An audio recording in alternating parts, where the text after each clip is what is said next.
Hello, folks. Thank you for tuning in to another episode of the Federalist Files. On today's show, Joe Biden's pathetic performance at the G7 summit, the new scheme for gun confiscation, estimated $400 billion fraudulently claimed through unemployment benefits during the pandemic, Pride Month continues to sexualize and indoctrinate our children, small businesses expected to close by the end of summer, and finally, a reporter that exposed the Clintons was recently suicided.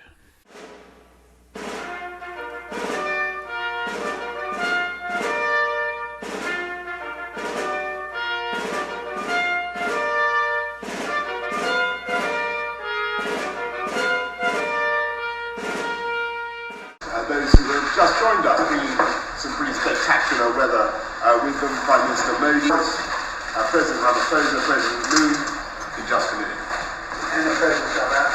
And the President of South Africa, as I said earlier. Oh, you did? I certainly did. But you get mentioned twice. I'll go over that again. Let me tell you, we're delighted. I'm glad to we're joined by Prime Minister Modi. That's pretty rough to watch. We got Joe Biden at this G7, world's 7 most wealthiest, strongest leaders in the world. Joe Biden there pointing out to Boris Johnson, the Prime Minister of England. Oh, you forgot to mention the South African, minister. And he said, no, I already mentioned that. Everybody laughs at Joe Biden. Joe Biden, kind of laughs along, and he doesn't really you could see visually that he legitimately does not understand what is happening while he's sitting there. There's been a lot of clips. I'm going to show you a lot of clips of Biden today.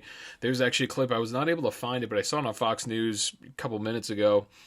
Biden is being asked questions when he showed up for the G7 summit. He showed up to the wrong cafeteria, and he's walking around. People are asking him questions. He literally doesn't know where he is, and his wife is calling him and grabbing him to pull him away because no one knows. He doesn't know where he is. Everyone knows that he doesn't know where he is. Everybody, it seems like, except for Americans, know that Joe Biden is mentally compromised. Americans, especially the Democrat voters, they're unaware that Joe Biden is just a puppet.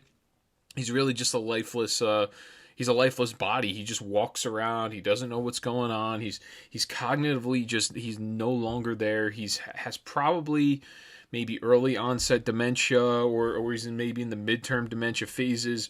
And whatever they're doing, they're giving him some sort of supplements, some sort of products, maybe it's vitamins, minerals, to kind of keep him propped up at this point. But it is inevitable, at least by the end of this administration, that we're going to have a Kamala Harris takeover at some point. It has to happen sometime, folks. I think I gave it a 2-year window. I said probably within the first 2 years of the administration, we're going to see a switch over of the power to Kamala Harris, which really is not an upgrade at all. It's pretty terrible overall. She's pretty deeply unlikable as well. At least Joe Biden, even in this case, when these world leaders look at him, they kind of give a little giggle and laugh, like, oh, that's just old Grandpa Joe. That's the guy that doesn't know what the hell he's talking about. Whereas with Kamala Harris, she's abrasive, but she's not abrasive in a way where she's like a straight shooter abrasive. She's just abrasive in a way where nobody can stand her because she has that elitist, smug attitude to her. So once again, thank you for tuning into the show. I have a huge show, some stuff from the weekend, kind of packed up, a little backup I had from the weekend special. So I wanted to open up first. All jokes aside, I have this G7 summit just to talk briefly about some globalism. This is a Fox News or a Fox Business piece, but it's straight from the Associated Press. So it's a left-wing source. It's going to have a little left-wing spin to it. It starts off, leaders of the group of 7, as in the 7 wealthiest nations, staked their claim Sunday to leading the world out of the coronavirus pandemic and crisis, pledging more than 1 billion coronavirus vaccine doses to poorer nations, vowing to help developing countries grow while fighting climate change and backing a minimum tax on multinational firms. Now, I've already mentioned the corporate tax rate. I've been tweeting about this like crazy. If some of you follow me on Twitter, Everything's in the. I want to say my Twitter name is something like Michael_D'Amato. I think that's my Twitter handle. If you want to follow me there, you'll get much more of a perspective of where I stand politically. And it also kind of gives you a little information on what the next show is going to be. I've been hitting on this on Twitter, and it seems like no one cares about this corporate tax rate except for maybe libertarians, which usually aren't my friends, but usually the libertarians are the only people that this actually seems to be an issue for. Democrats are pretty silent. Republicans have nothing to say about this, and I just look at this is globalism, this is imperialism, where we want, because our terrible monetary as well as fiscal policies in the United States, we suck. So we should take that and we should export it and we should impose it on other third world countries and other nations because we can't handle our own monetary situation here. We should impose all of our problems that we have here on other countries as well. I think it's a serious issue. It's a serious problem. There's definitely some authoritarianism, some globalism involved in that, and you're going to see why I keep using this word. I keep using the phrase globalism, as in a bunch of government entities, the most powerful among us, imposing their will and their power on some of these third world, these smaller and weaker nations, imposing them to compel them to do whatever it is their policy is, thus creating a global system where all of the governments are kind of the same and they're all somewhat intertwined and interconnected. So at the group's first face-to-face meeting in 2 years, the leaders dangled promises of support for global health, and now it's very blatant, folks. Everything they'll say global health, they're helping other countries with U.S. taxpayer dollars. They're really just essentially going to take the U.S. taxpayer base, who's already been crumbled and really has been damaged so much by some pernicious policy within the last year and the pernicious money printing as well from the Fed. They're going to take our money and they're just going to hand it over to third world nations to nation build. And it actually states this in this article, and then in the next article that I have from the Epoch Times, they mention it as well. But in this one, this is a left-wing piece talking about global programs, okay? So when Alex Jones a couple years ago was yelling about globalism and everyone was calling him a crazy conspiracy theorist, it seems like there is some validity to his claims. So, once again with this piece, at the group's first face-to-face meeting in 2 years, the leaders dangled promises for support for global health, green energy, infrastructure, and education, all to demonstrate that international cooperation is back after the upheavals caused by the pandemic and the unpredictability of former U.S. President Donald Trump. Like I said, this is a left-wing source, so this is what you're going to get from them. During their 3-day summit in southwest England, the G7 leaders wanted to convey that the club of wealthy democracies, Canada, France, Germany, Italy, Japan, the United Kingdom, and the United States, is a better friend to poorer nations than authoritarian rivals such as China. And this is a quote from Boris Johnson, who is a huge advocate for globalism. He always has been. And this is what he states here, folks. And I quote, "This isn't about imposing our values on the rest of the world. What we as the G7 need to do is demonstrate the benefits of democracy and freedom and human rights to the rest of the world." End quote. So this is what he's saying, okay? It's not about imposing values on the rest of the world, but we pretty much are going to impose our values on the rest of the world. And it's not only that. The other problem is we're also going to use taxpayer dollars from our individual countries, mostly the United States. The United States paid before, when Trump was not the president, 70% of the NATO was being paid by the United States. So the U.S. is going to front a huge bill on this. Taxpayers in the United States are pretty much paying for people across the world unrelated to them to have better, as they say, infrastructure. And really what it is the government's going to hand out contracts to people like Joe Biden's brother, like they've done in the past. People that are connected to the government are going to get these contracts to build in these specific countries, and they're really not going to do any great building. They're just going to take it, they're going to do some subpar building, and they're going to make huge money on government contracts off of taxpayer dollars, just like they did in the past. This is a normal occurrence. This has been done many, many times before, this idea of nation building like we actually did in Iraq. I believe it was Frank Biden, Joe Biden's brother, that signed up for those contracts. I think it was in Iraq. It was somewhere in the Middle East. And then he built like houses or whatever, infrastructure as they call it over there. And he made millions of dollars. That's just the way, unfortunately, that it works. So Boris Johnson, we're not going to impose our views on you. We're not going for globalism, but we're going for globalism essentially. And then I also have a clip from Biden right after the event, asking a question about European nations, and just check out what his answer is to the media. Play clip 5. You're having these conversations with European allies who are very concerned about these sanctions. How do you justify that? And what are your plans? 120 days. Give me a break. Need time. This specifically, the question that was asked of Joe Biden, it was in reference to the pipeline over in Russia. He said, you have a lot of European allies that are complaining about this. What is it that you're going to do about this? You've been in here for 100. And then he goes, it's been 120 days. Give me a break. And he walks away. But right before this video, I could not find the before clip, but he was being asked questions and he was answering with, I'm only allowed to take so many questions. They tell me I'm not supposed to take too many questions, because he's being handled. Somebody is telling him what to do, what to say. At some point, which I'm going to play later, when asked about Putin, he actually draws a blank in the middle of the interview for a good 5 seconds, doesn't say a word, completely loses where he is, and there must be somebody or something talking in his ear telling him kind of to get back on track. But we're going to see that later.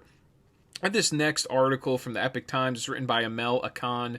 It is the Build Back Better World Initiative, and this is what they were able to devise while they were in their G7 summit over in Great Britain.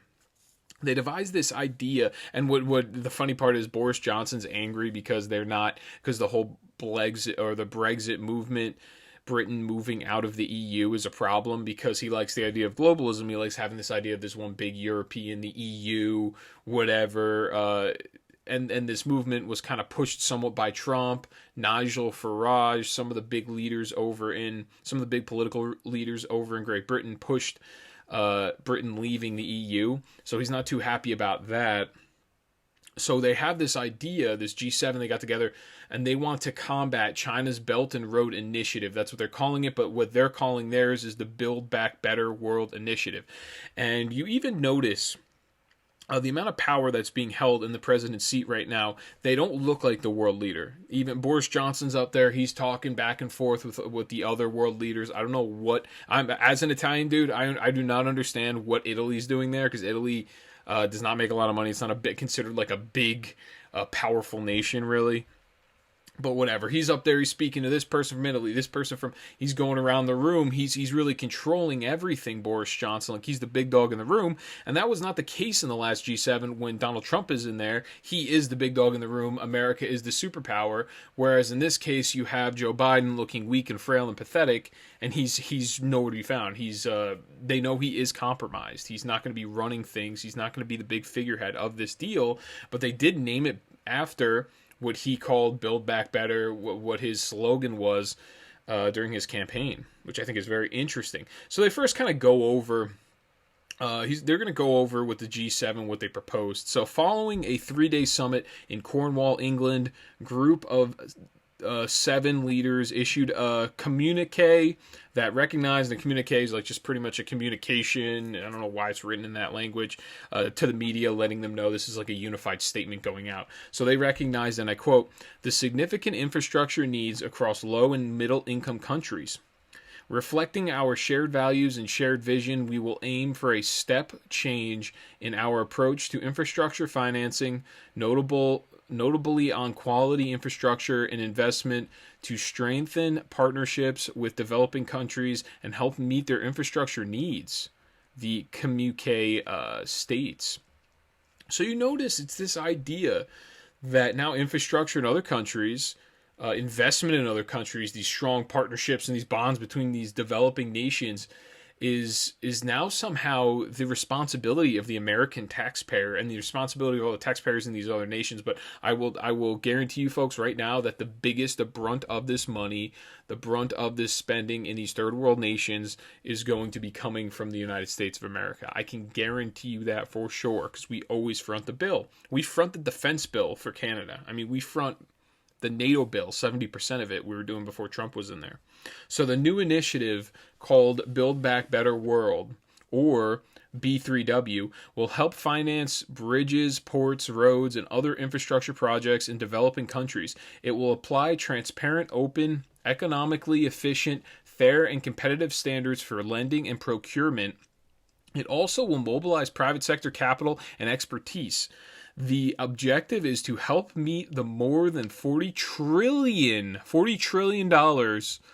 infrastructure needed in the developing world, according to President Joe Biden. So let me break this down. $40 trillion of infrastructure is about 10 years worth of U.S. budgetary spending.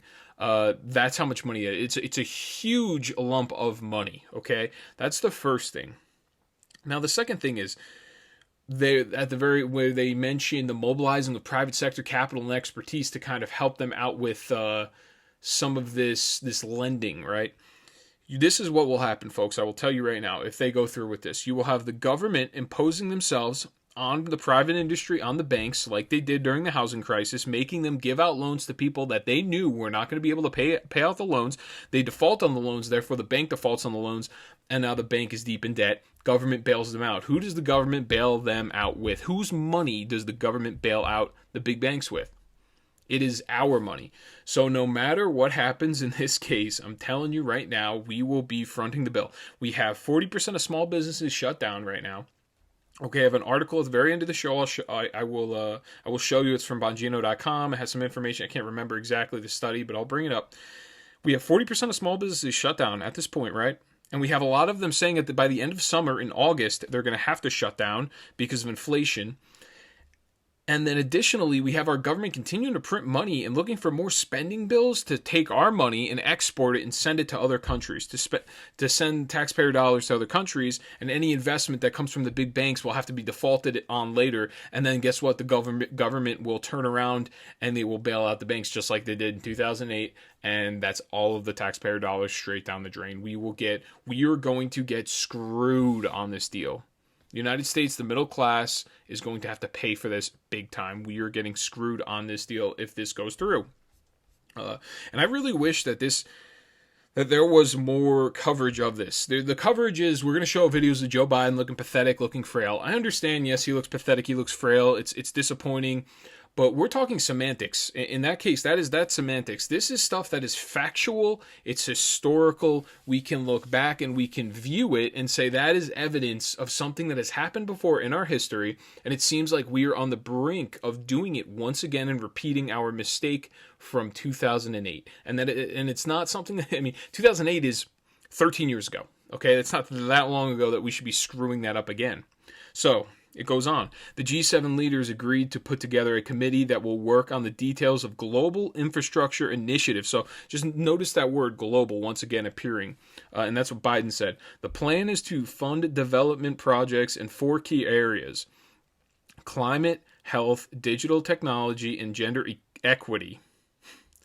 The G7 countries also reiterated calls for supporting the poorest nations as they continue to face significant debt crises.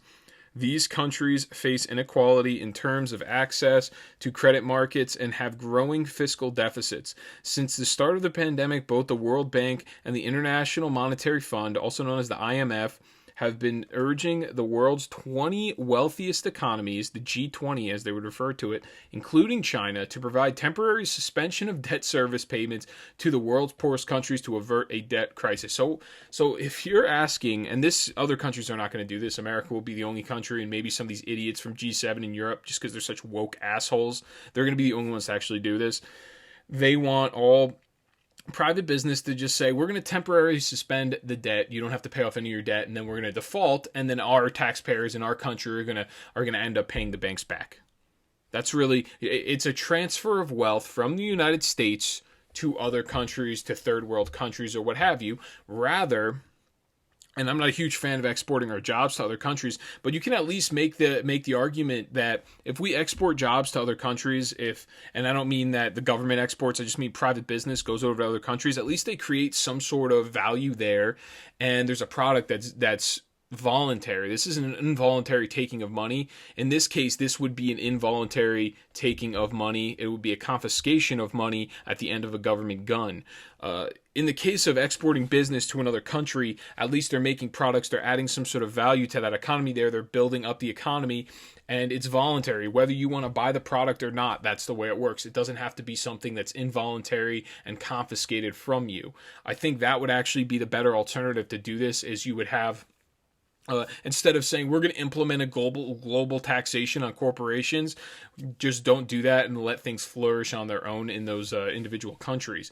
And what they're really worried about in this case is that you have China in this program that I referred to before, the China Belt and Road Initiative. China's the one right now that's giving away money and loaning money, and there's these special modifications in the terms and services agreements that allows China to jack up the interest rates, and pretty much what it looks like to me is China is setting some of these third world countries up for failure, and when everything's said and done, they will just walk in, they will waltz in, and they will take over whatever economy is there and whatever country is there. It's another authoritarian move towards some sort of imperialism through debt in this case, and they go on to explain this in the piece.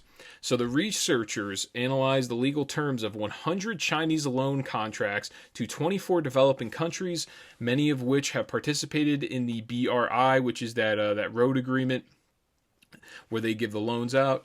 They conducted an in-depth review over a 36-month period and found that China's loan contracts contained unusually confidential clauses that prevented borrowing countries from disclosing the terms or sometimes even the existence of the loan contracts. The study also found that contracts contained provisions that placed Chinese state-owned lenders as senior creditors whose loans should be repaid on a priority basis. Informal collateral arrangements put Chinese creditors at the top of the repayment line. In addition, Chinese lenders were given the freedom to terminate loans or accelerate payment if they disagree with a borrower nation's policies. So this is another way for China to take their power and implement globalism. So we have the G7, we have all these nations that they call themselves democracies. They're the ones that want to implement globalism their way. And then we have China trying to do the same thing. In both cases, they're both wrong. There's not a good side on this one. Would I rather have America do it over China? Yeah, I would say so, just because the threat of China and the communist regime there. You don't want to live under communism, under communist rule, even though we're in America, we're getting closer and closer to that, but we still are not at that point yet.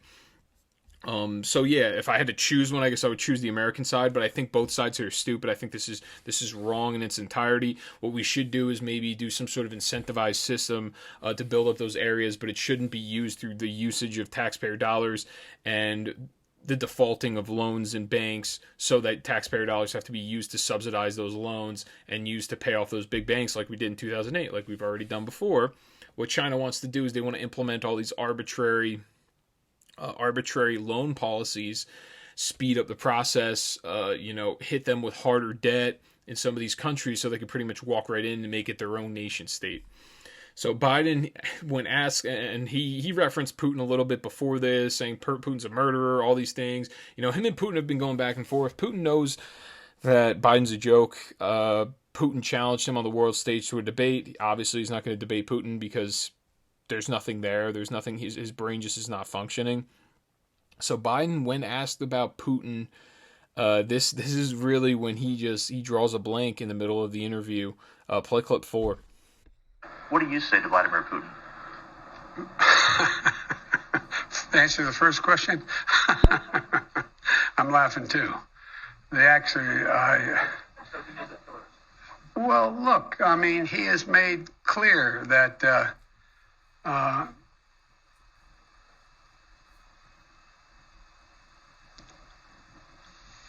answer is, I believe he has in the past essentially acknowledged that he was, there are certain things that he would do or did do. But look, when I was asked that question on air, I answered it honestly. But it's not much of a, I don't think it matters a whole lot in terms of this next meeting we're about to have. The second question was,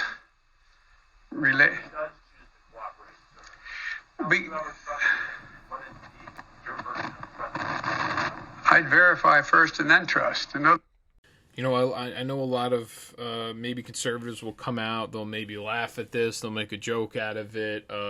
This is sad. This is elder abuse, what's going on with Joe Biden right now. Not only is it sad for that reason, it's also sad for the country. If you are getting the visual on Rumble, it's actually a lot worse. It looks a lot worse than it sounds if you're listening on podcast. Joe Biden he's just compromised. I don't know any other way to say it.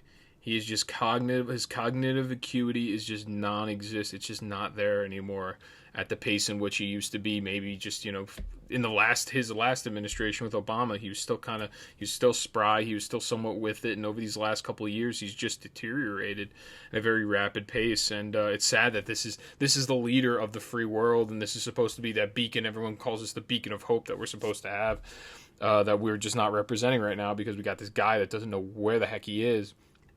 So next clip I have Putin asked about Trump a little bit, and then he kind of talks a little bit very briefly about Biden. I think they're supposed to be having a meeting soon, and that's why he's getting those questions. Play clip 10. Tells us he's going into next week's summit with relations with the US at an historic low. We have a bilateral relationship that has deteriorated to its lowest point in recent years. The Russian leader last met with an American president in Helsinki in 2018.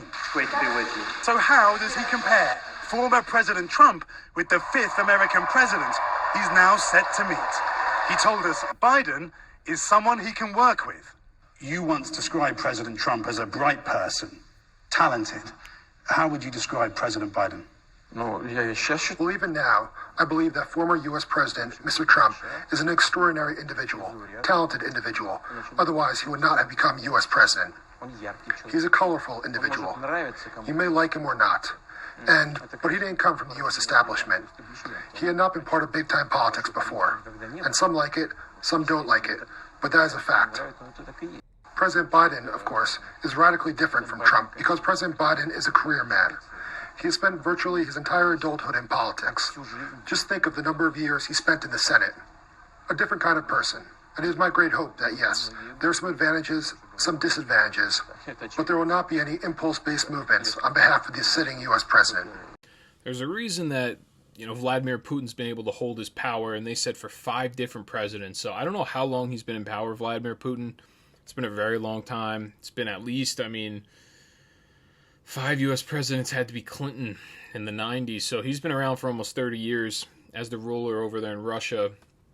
And just notice the very end where he says we're not going to have any sudden movements from the U.S. president. He's pretty much calling out Joe Biden's bluff, saying you guys ain't going to do nothing. You ain't going to do nothing to us. We're going to do whatever we want. I'm not expecting any sudden impulsive movements from the current president. He kind of calls Trump out. Says, Trump was great, this, that, the other thing. He wasn't from the establishment, which I thought was kind of interesting coming from him. I don't exactly know the game that Putin plays. I think Putin does actually play somewhat of a strategic game where he thinks if he praises Trump, then it kind of plays into this Russian collusion-like narrative. It makes Trump even look worse. And at the same time, I actually think he does like Trump, which makes it even weirder. So he does that kind of thing because it benefits Russia, and then he's also kind of giving a compliment to somebody that he seems to. It seems like he likes him, and he does point out that, and he's 100% right on this. Trump was not from the establishment, which is why he got so much pushback. And Joe Biden is an establishment guy, which is it's just interesting that another world leader would really just shoot. Just 100% correct. But next what I have some more stuff to get off this topic specifically. Biden's new gun confiscation scheme. It's a town hall piece from the weekend. It's written by Matt Vespa, but it's quoting Stephen Gutowski from The Reload. I guess Reload's like a magazine for firearms owners.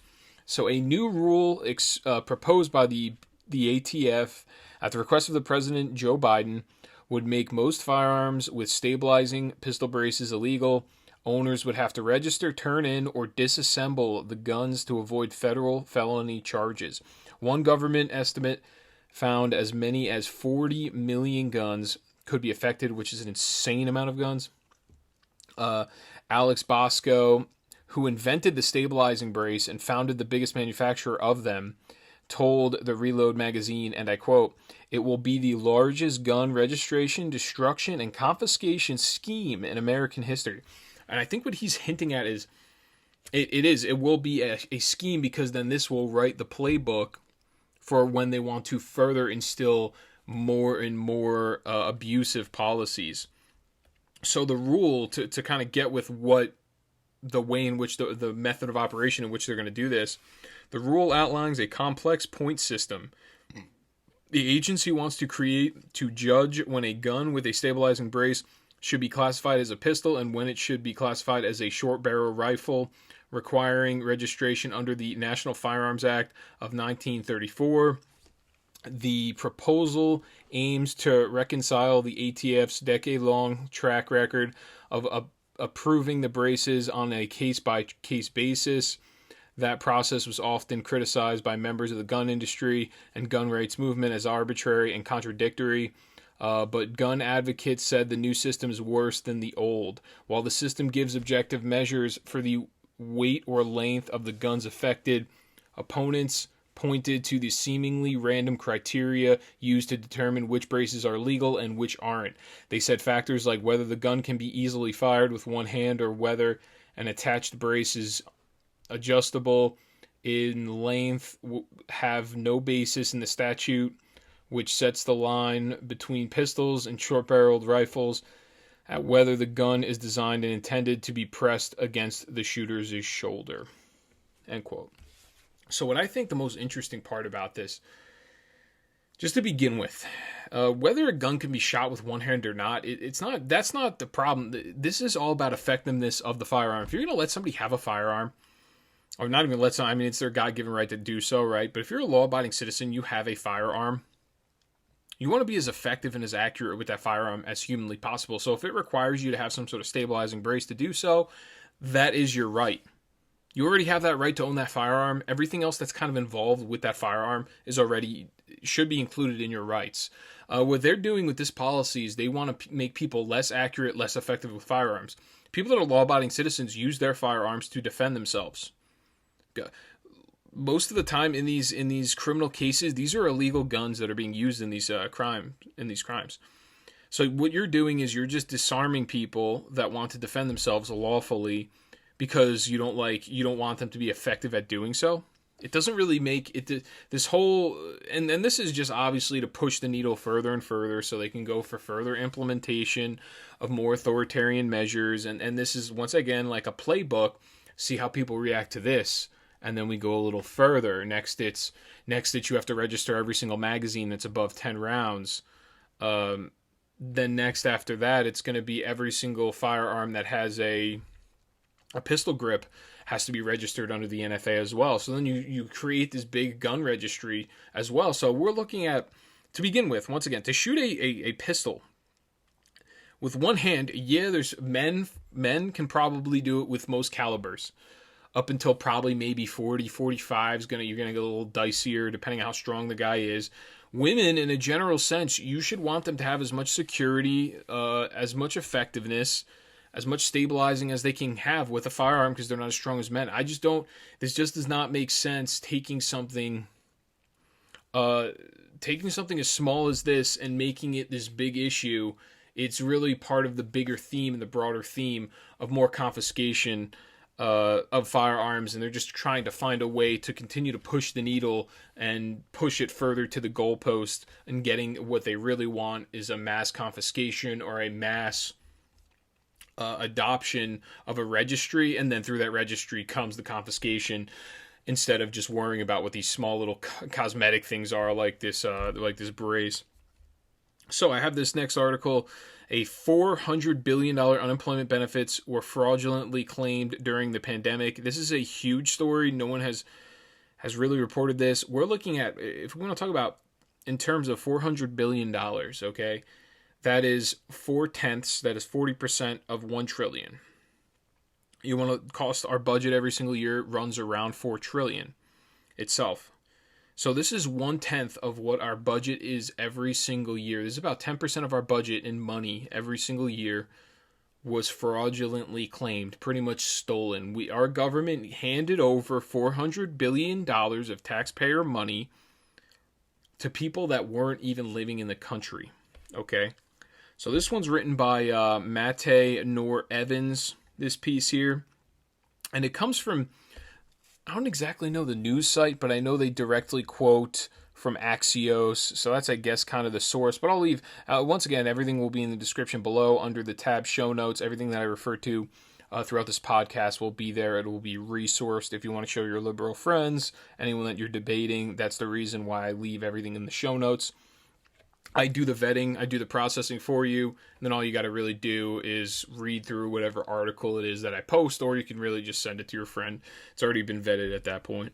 So in February 2021, CNN reported on various cases wherein individuals who had not requested unemployment benefits were alerted that their claims had been approved. However, many of these people never saw a dime because hackers had stolen their information, used it to claim benefits, and had them sent to their personal bank accounts. At the time, Department of Labor estimated that around $60 billion had been stolen using this scheme.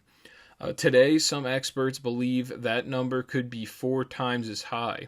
This week, Axios has reported that individual criminals and some crime networks may have been able to steal more than $400 billion by hacking the personal data needed to falsify unemployment claims. According to the reporting, these individuals may be backed by foreign governments like China, Nigeria, and Russia. So we don't even have people in the United States pulling this off. We have people that are outside of the United States backed by foreign governments like China, Nigeria, or Russia. Additionally, people were getting notifications saying, oh, your unemployment benefits have passed through, they've been approved, and there are people that never were even putting in for unemployment benefits because somehow their information was stolen. And what I would like to guess is the information was probably stolen from some sort of government database. So the White House is outraged by this news and has said that, and I quote, "This type of activity from criminal syndicates is despicable and unacceptable. To combat the issue going forward, the American Rescue Plan allocated $2 billion for the Department of Justice Anti-Fraud Task Force to modernize unemployment insurance systems and go after criminals who defraud the government in this way." So we lose $400 billion. Government says, oh, we'll just create a task force. We'll spend another $2 billion to get that money back or make sure this never happens again. The need for this money could not come fast enough. On May 28th, the U.S. Department of Labor Office of Inspector General Audit released a report detailing how individuals had managed to steal around $39 billion allocated under the CARES Act passed in March 2020. The report highlights that this fraud was able to occur because state systems had not been updated and the agencies lacked sufficient, and I'm quoting here, to manage the increased number of new claims, and according to state officials, guidance from Employment and Training Administration was untimely and unclear, end quote. So I actually know people that have had this problem. When this first happened, when everyone got laid off from their jobs, all of these state systems to claim unemployment, they were all crashing. And then I know people that never got their tax returns back. I know people that also put in for unemployment, never got anything back. So there was a lot of problems with these systems, with these state systems. Additionally, in effort to get cash into the hands of workers that had suddenly found themselves without work, and I'm quoting here, 40% of states did not perform required cross matches and 38% did not perform required recovery activities. These cross-checks with other labor and tax systems could have prevented the fraud, as many of the individuals whose data was stolen were fully employed throughout the pandemic. Had state unemployment offices verified unemployment status through the databases available, many of these claims could have been rejected and billions in public funds could have been saved. So I personally think the federal government also who was probably maintaining these systems that had to be checked and cross-checked. I'm sure they probably screwed up. They're just not going to cover it because this is the federal government investigating the federal government, so they're not going to record it themselves. And I'm sure the state government also screwed up because government sucks and they're inefficient, they're not good at anything, and they are only a brunt for the economy. They do not provide any value for us. They only lose value for us. So the number of U.S. small businesses, and this is another interesting article kind of related to the economy here. Number of U.S. small businesses has fallen nearly 40% due to lockdowns. This is a Bongino piece written by Matt Palumbo, but he goes on to source the Unbiased America article that they have as well. So it states, and I quote, "The number of small businesses in America has declined by nearly 40% since the lockdowns began last year, including more than half the leisure and hospitality industry. And things are actually starting to get worse again. A separate poll shows another 35% of small businesses say they are at risk of closing permanently by the end of this summer due to inflationary pressures, rising gas prices, and increasing labor shortages." So really their problem is you don't have anybody to go work. In New Jersey specifically, when I go to any fast food restaurant, even when I even go to regular restaurants, there's no one working. Everything's becoming more and more automated. Lines are long, people are waiting, and you have only 2 or 3 people on the service line working because they get paid more to stay at home than to come to work. Why would you? The government is incentivizing people right now to stay at home. And if it's a big business, usually, yeah, you guys have a slush fund in the back that you are able to dip into if you are in dire need of money. Small businesses don't have that same benefit as some of these larger corporations do. So other issues included the following. 55% of those polled said they're having trouble finding employees, up 5% from last month. So you have more people living off unemployment and not looking for jobs right now. That's what these polls are telling us. So only 22% of small business owners said they expected to make as much or more than they earned last summer. A troubling revelation considering that 40 to 50% of small businesses were not fully open last summer. So they're saying there's less people going out, they're going to make less money. And the reason they're making less money is probably because products have gone up in price. They don't have the same amount of people. They don't have the same efficiency. People are still afraid to go out as well. And inflation.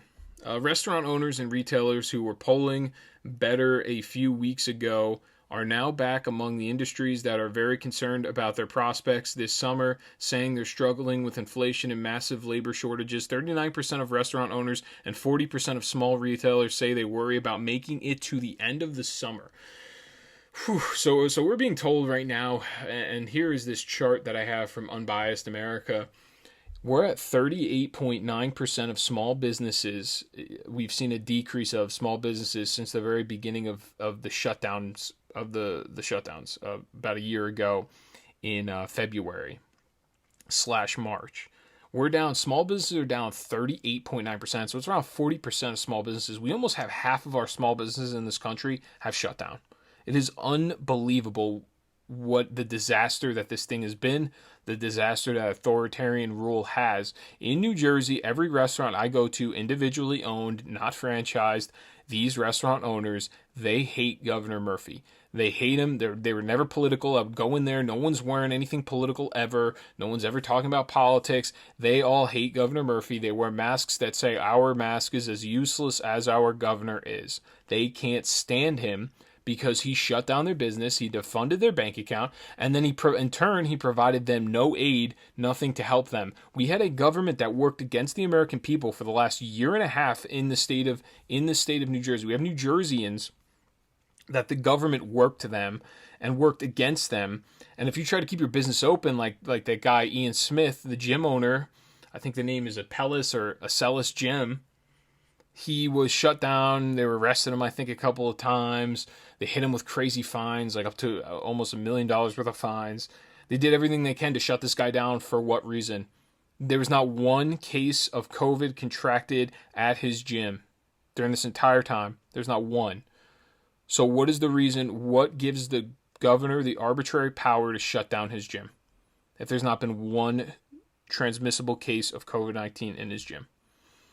That's the point, folks. If you're going to allow the government to make these arbitrary measures and rules, and there's going to be no pushback, they're just going to continue to take more and more from you and do more and more. And I know it's hard because the liberal consensus, they are sheep. They continue to just walk with amongst the herd like brainless, numb zombies. And they like the idea of sitting at home and having the government send them a check because they're lifetime losers. They're not people that have any incentive. They don't have any goals or endeavors in their lives. And that's what they like. They like to sit at home with their Snuggie, play their little video games with their Dorito dust fingers. They don't like to go to work and get their hands dirty like the rest of us, like us right-wing conservatives, moderate working class people. So they've been pushing for this entire time. They've been pushing for more mask mandates. They've been pushing for guys like Ian Smith, and I've seen the statuses all over Facebook. I've seen the people. They've been pushing for Ian Smith to be in prison for what he did, for keeping his business open, which, by the way, guys, people going to his business is voluntary. There's no involuntary action. He's not pulling people in. This is voluntary. If you want to go to the gym, you go to the gym. That's it. I mean, it's pretty simple. So to go on. And these numbers are even more staggering.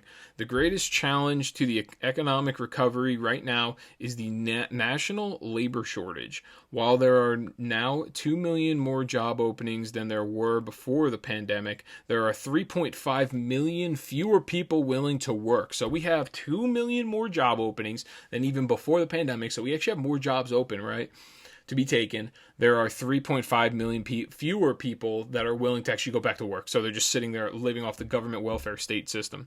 Many of those unwilling to work are in the leisure and hospitality industry and food service industry and are simply reacting rationally to incentives, as in, Biden and the Democrats are incentivizing people to stay home and not work. As Biden is paying them enhanced federal unemployment benefits that rival what they'd earn on the job. It's actually even more than they would earn on the job in a lot of places. Naturally, most small businesses can't afford to raise wages enough to compete with the federal government, which they can't. And then you also have inflation. So how is it that they're going to raise wages even more with an inflation of the currency? Their products are all costing more for them. How are they also going to raise wages on top of that and still stay in business? It's legitimately just not possible for them to do so. So what I have next is I have some of this cultural stuff, the sexualization and the indoctrination of our children during this Pride Month that we have. And we're not talking about gay, we're not talking about lesbian, we're not even really talking about bisexual. Now we're talking about like transgender, drag queen. This is where we get into the really, what you would call fringe, the weirder stuff, where we delve deeper into the LGBTQ, the gay Pride Month that now encompasses everything, where it goes as far as to encompass gay people with the same, what we make tantamount now during Pride. We somehow lump in gay people with people that identify like as a couch cushion. Those are somehow now all kind of the same. We just encompass and we lump them all together into one body. So we have this weird Nickelodeon program to celebrate Gay Pride Month. We have a drag queen dancing. Play clip 6.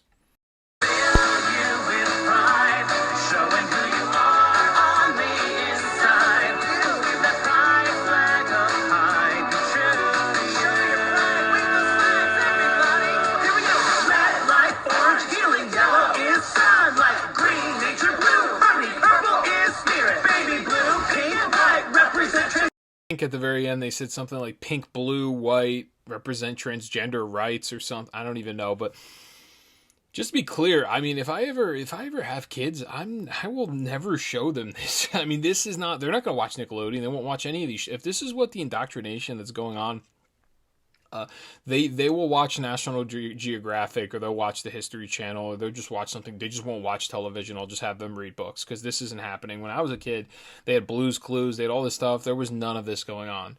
This is disgusting. It's sexualization of our children. It is confusing them of what they are supposed to biologically be. And it's just a brainwashing of children, telling them that they could be something else, and then you have these kids that are 4 years old that now determine that they're a man or a woman at that age, when they've never even gone through puberty. At that point, they don't even really know what their genitalia is. They don't understand any of the biology behind that. And then the social aspect of the biology, which the biology kind of determines a lot of that social aspect as well. There's a reason why, it's unusual to be gay or lesbian. I mean, even transgender, this is a very unusual occasion. It's not the usual. There's a reason for that. It's biology. It's not what you're socialized into. Biology is what makes socialization. Socialization is somewhat determined, and I would say mostly determined by biology and biological factors. So next clip I have this teacher that brought in cupcakes for, I think it was a student that identifies as trans for Gay Pride Month. Okay, and you got another student kind of heckling in the back saying, why is it that you're bringing in for that, but you're not bringing in for straight pride, kind of giving them a hard time. And just notice the reaction and this is a teacher, just notice the reaction from this teacher and the way in which she speaks to students. And then tell me, would you really want to send your kids to public school, have them have this government education program? Play clip 2. But just because I support another thing doesn't mean I don't support straight people too. Just because I'm Mexican doesn't mean I don't also support black people, or Irish people, or ignorant people. Never said it was like that. Okay. Just said be gay. No word. Would you like a special unicorn cupcake for being straight jerk? Yes. All right, come here. Get a straight jerk cupcake for being a pill. I'm just trying to be annoying. You are annoying. You were very successful. Congratulations. Thanks. What a dip. All right. What? A dip. Like a dipstick, a butthead, a weasel. A weasel. Pain in my butt. This summer is LGBTQ month, and I'm not going to see you, so I want to give you something. Thank you. You're welcome. Everybody's welcome to a unicorn cupcake. I just want to make sure there was enough for the people that wanted them. The kid, from what I perceive, the kid's questioning her about, having cupcakes for this occasion, but not having them for any other occasion, which is very reasonable. Pretty much saying, okay, so we had Black History Month. Did you bring in cupcakes for Black History Month? Oh, no, you didn't. You brought in cupcakes only for Gay Pride Month. You didn't bring them in for any of the, which is pretty reasonable. From that kid's perspective, it's a pretty reasonable argument to have. She called him a dipwad. She called him a straight jerk. She called him a butthead, a weasel, a rat. I mean, why do people even send their, and I have a friend, he doesn't refer to it as public education, refers to it as government-funded education, which is right. Why would you even send your kid to government-funded education anymore? It's just a waste of your time. And the unions let these teachers get away with this. They just will continue to perpetuate this crap to your kids and try to indoctrinate your kids and bring in unicorn cupcakes and treat certain kids a certain way because they identify as something else and treat them better than the straight white kid. And then call a straight white kid a jerk. I mean, if I was the parents of this kid, I would just be appalled by this woman's behavior. It's disgusting. That these are the teachers in the schools. These are supposed to be the people that the caretaking, so tolerant teachers. They do such a great job. We need to stand up for them. So we give the education system so much more funding because teachers really deserve to get paid more. Yeah, that's professionalism at its finest. Those truly are. Those are the teachers that deserve, I guess, to get paid so much more money. It is a joke. It is abhorrent. And it is egregious. What I have now is this woman. I think she's a mother. She shows up to the school board. And her 10-year-old kid is learning about sexuality, this LGBTQ deal on Gay Pride Month, and she shows up and she starts explaining it to the school board. School board tries to shut her down, and then she goes, if you do not feel comfortable enough to talk about this stuff, then why in the hell is my kid that's 10 years old being taught this stuff if it feels uncomfortable for an adult to be taught the exact same thing? Play clip 7. She came to your school when she procures bids for ISU with construction and came to your school and spoke to your staff for 2 straight days. Why did she do that? This is why she did that. This is why she did that. To make sure that when our students want to know whether or not they have a vagina or a penis, they have pictures from your staff to be able to help them. They don't have enough sex. They don't have enough anal sex. They need adults to tell them how to masturbate. And what I call that is so here's what I'm asking you. You have a hard time hearing this from me, but this is for 10 years old and up, and this bill was passed for 5-year-olds. And you have a hard time me sitting here telling you the words anal sex, masturbation. That's hard for you, or the time's up? Because the time's not really up. I don't believe you, Mr. Wiley, that my time is up. But I'm going to end with this. I'll close with this because this was too much for you. I can tell right now. And that's why you're cutting me off. But last time I said, you know what? Critical race theory. Little girl in the back was laughing every single time Megan said something because white people oppress black people, right? Isn't your principal black? Isn't your mayor black? So it's actually worse than what I thought. You had anal sex that were teaching to 10-year-olds, and then she said, oh, and they just passed a law, so now this same book is being taught to 5-year-olds. So we're teaching 5-year-olds about anal sex, we're teaching 5-year-olds about masturbation.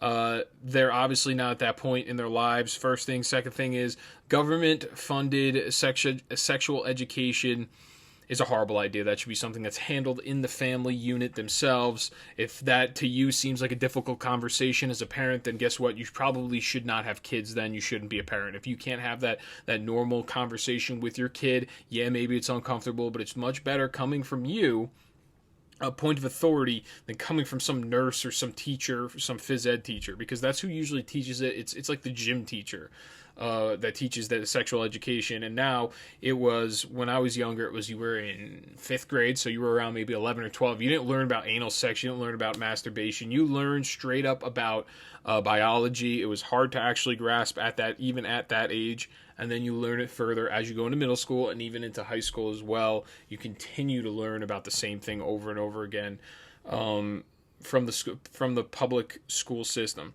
So next, what I have another clip, and this is another school.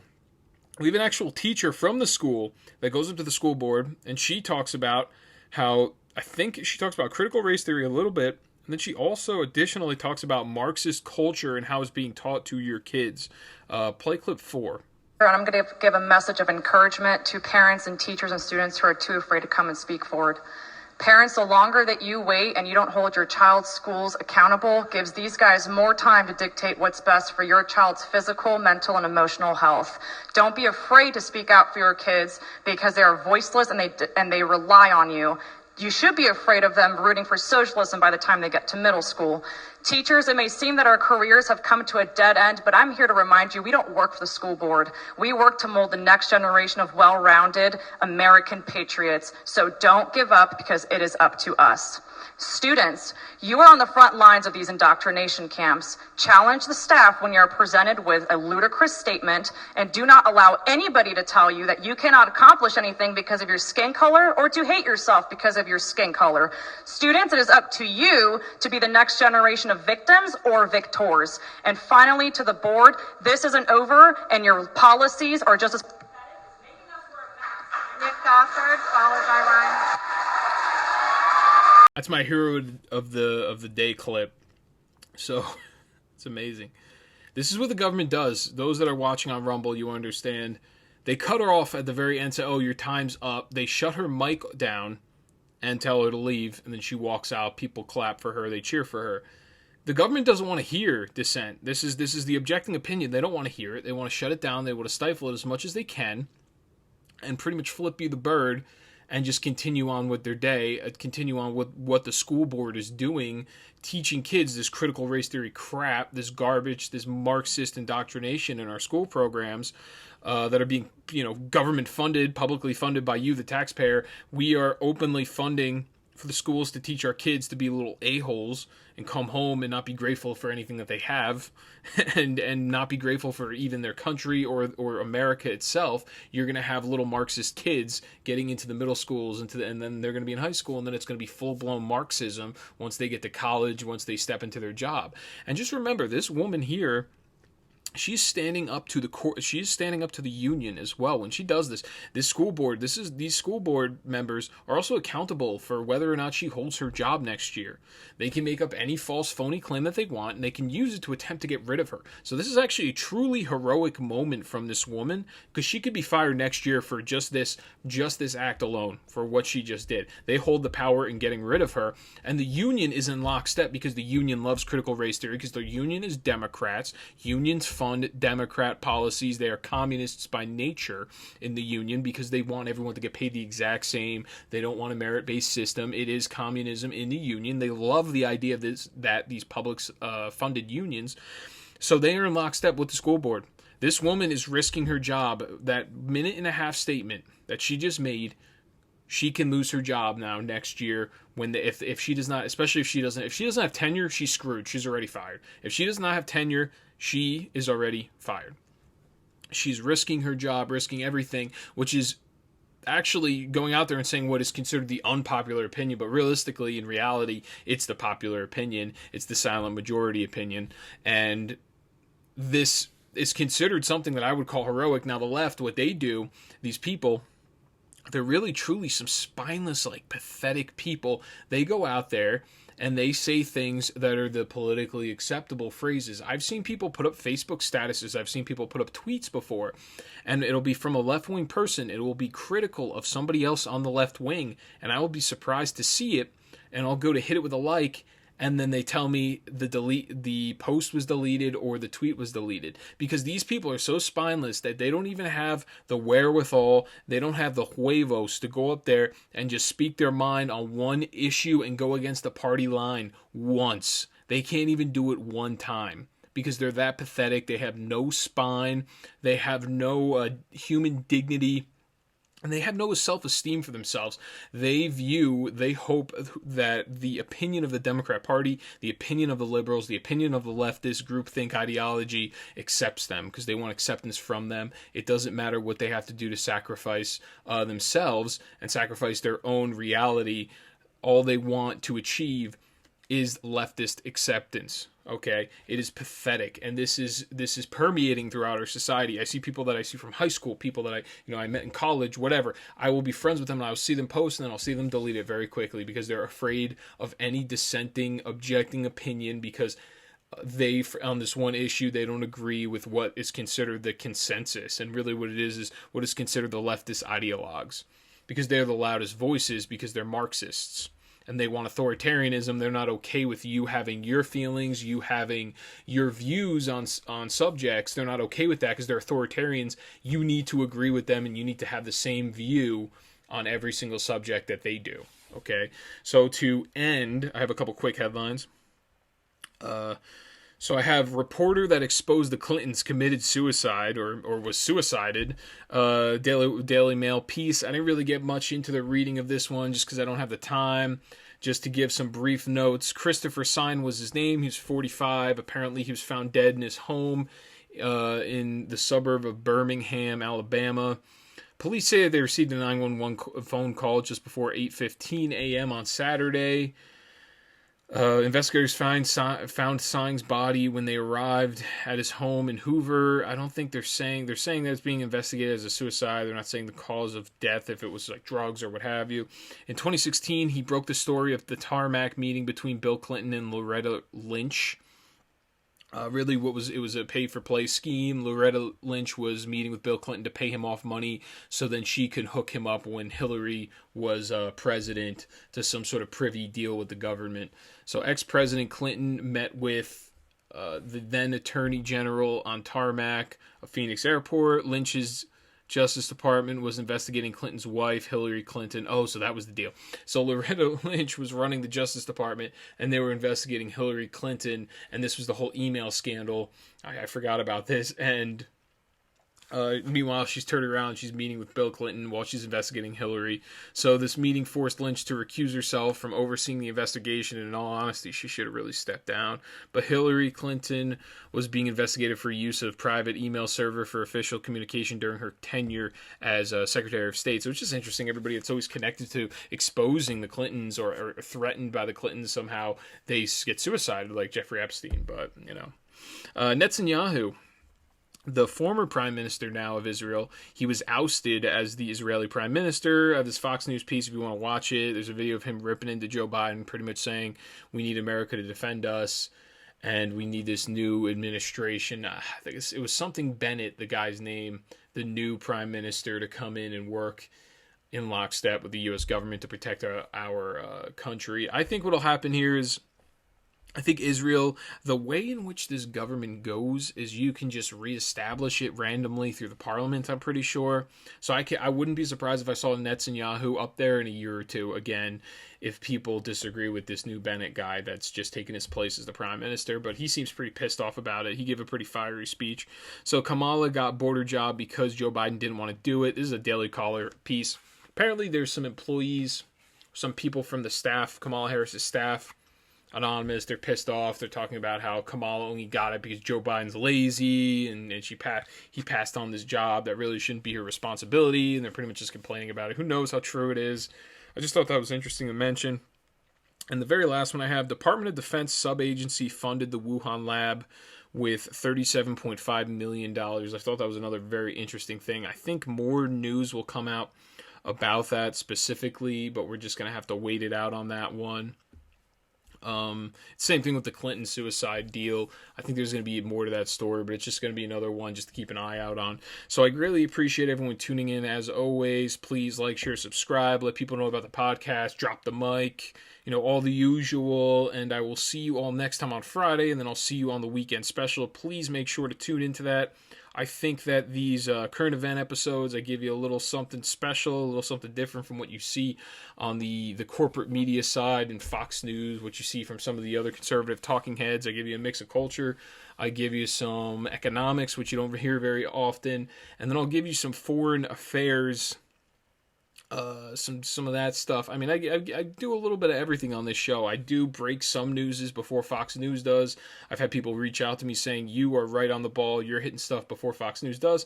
That's because I'm able to independently look up these stories, vet it, read it myself, and then I can put it out here on this forum, on YouTube, on Rumble, on Podcast Network, and I can do it very quickly and swiftly. I don't have any overlords. I do not answer to anybody except for the big man upstairs and myself. This and obviously you, the viewer, if you want to listen to something, if you want me to cover an article, as always in the description, you have my email there. Shoot me an email. Say, hey, I think this is interesting. Maybe you should cover it. I will do so. So I answer to you, I answer to the big man upstairs, and that's it. This show is not, I'm not paid by a foreign caliphate. I'm not paid by, the Republican Party of this or this person or that person to do this podcast. This podcast has not generated, I think it's generated me $170 so far, and it's just based alone on views on Rumble, and that's it. I've generated almost no money from doing this. There is no one inspiring me behind me telling me what to say, except for myself. This comes all straight up off the dome. So I greatly appreciate everyone tuning in, as always, and I will see you all next time. Enjoy your week, and thank you.